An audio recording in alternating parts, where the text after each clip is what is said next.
옛말에 다리 떨면 복 나간다 이러는데 이 정맥류 환자분들은 사실은 다리를 떨어주면 좋아요. 자, 이제 오늘 수사한 결과를 정리를 해보겠습니다.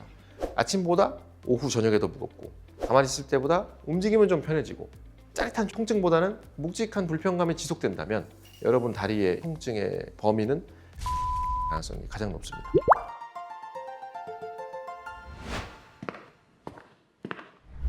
안녕하세요. 튼튼하지 의원 신경호 원장입니다. 오늘 주제가 범인 찾기여가지고 제 마음만은 코난에 빙의해봤습니다. 진실은 언제나 하나. 여러분들의 다리의 통증의 진짜 범인을 제가 찾아드리겠다는 마음으로 오늘 영상을 한번 찍어보겠습니다.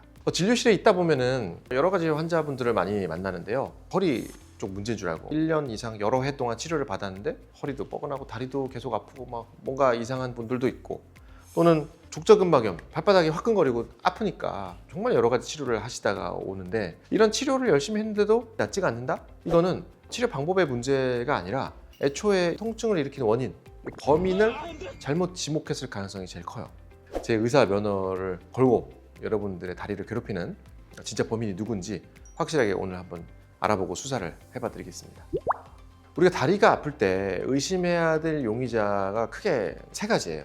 첫 번째는 신경인데요. 우리 몸에 신경하고 혈관이 같이 다니거든요. 허리에서 다리로 쭉 내려오는데 디스크가 나와가지고 그걸 누르든지, 협착증이라고 지나가는 터널이 있는데 좁아지든지, 전이증이라고 어긋나면서 찝히든지, 그런 물리적으로 신경에 어떤 문제를 일으킬 때 다리에 불편감이 오는 건 맞아요. 두 번째 용의자는 혈관입니다. 이 혈관은 머리로도 보내주고 팔로도 보내주고 다리로 보내고 이제 피를 다 보내주는 동맥이라는 혈관이 있고요. 심장으로 다시 수거해서 모여드는 그런 혈관을 이제 정맥이라 그러는데, 이런 혈관에 문제가 있을 때 다리가 이제 불편하죠. 그리고 세 번째 용의자는 근육이랑 뼈, 관절, 세 번째 용의자입니다. 그래서 이런 것들이 어떤 문제가 있을 때 다리가 불편한데 이 녀석들이 이제 증상이 겹치는 경우가 많아요. 그래서 오늘 이제 제가 드리는 말씀만으로 100% 이거다 하고 진단을 내릴 수는 없어요. 사실은 어떤 병원을 먼저 가봐야 될지 오늘 드리는 말씀 중에서 이런 것들이 결정적인 단서에 가까워지면서 범인을 찾아내기 쉬워지게 될 겁니다. 첫 번째 단서는 시간인데요. 아침에 일어났을 때 허리가 뻣뻣하고 다리가 당기고 좀 불편하시다면은 이거는 혈관보다는 척추나 관절의 문제일 가능성이 제일 높습니다.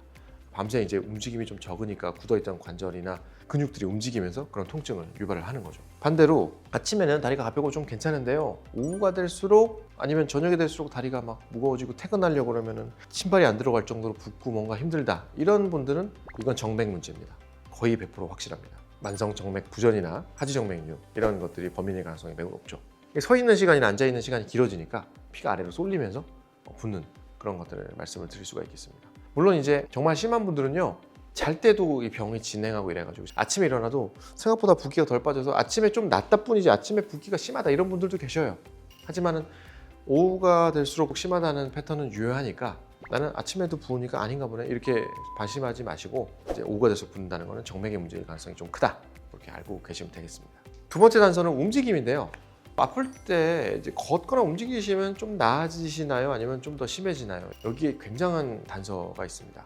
움직일수록 더 아파져가지고 쉬어야 되고 그럼 좀 나아지고, 움직일수록 더 아파지는 건데 이거는 신경 문제, 동맥 문제인데 이 둘도 또 구분을 해야 되는데, 걷다가 아파서 쉬는데 허리를 구부리고 쪼그리고 앉는 게 좀 편하다 이러면은 척추관 협착증이라는 병의 확률이 높고요. 그냥 뭐 자세 상관없이 멈춰 서 있든지 좀만 쉬어도 통증이 정말 많이 좋아진다.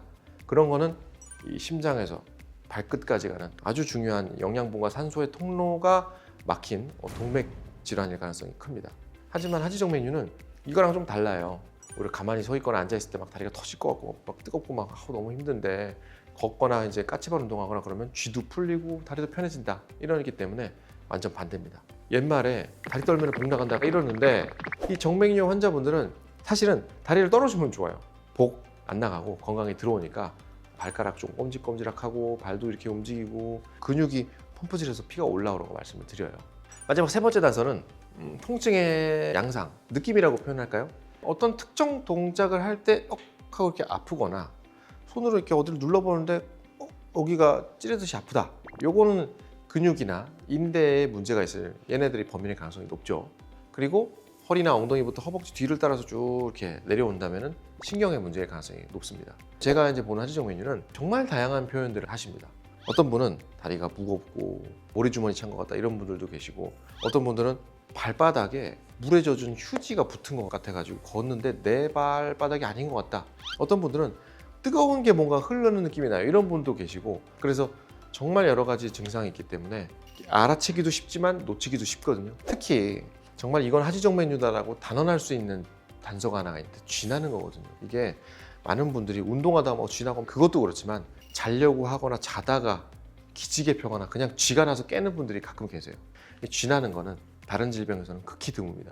하지정맥류에서 정말 특징적인 증상 중에 하나니까 쥐나는 거 절대 쉽게 생각하시면 안 됩니다.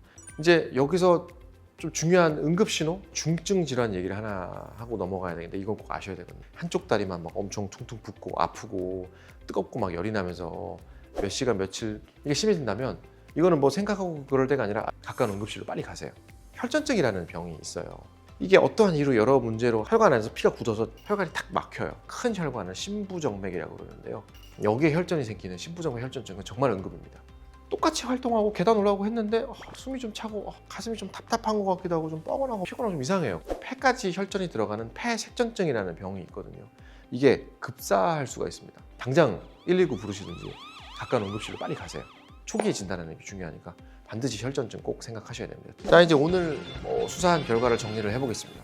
아침보다 오후 저녁에 더 무겁고 가만히 있을 때보다 움직임은 좀 편해지고 짜릿한 통증보다는 묵직한 불편감이 지속된다면 여러분 다리의 통증의 범위는 하지정맥류일 가능성이 가장 높습니다.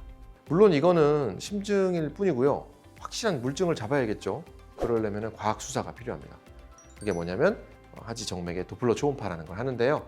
국내외 여러 학회 가이드라인이 있습니다. 이 하지정맥류 정맥 부전을 진단하는 이런 기준들이 있기 때문에 전문가를 찾으시면 기본 검사로 꼼꼼하게 잘 봐드리고 있으니까 걱정하지 마시고 겁먹지 마시고 오셨으면 좋겠습니다.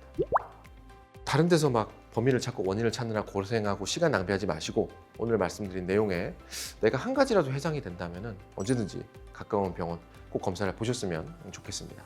지금까지 튼튼하지 의원의 신경 원장이었습니다. 고맙습니다.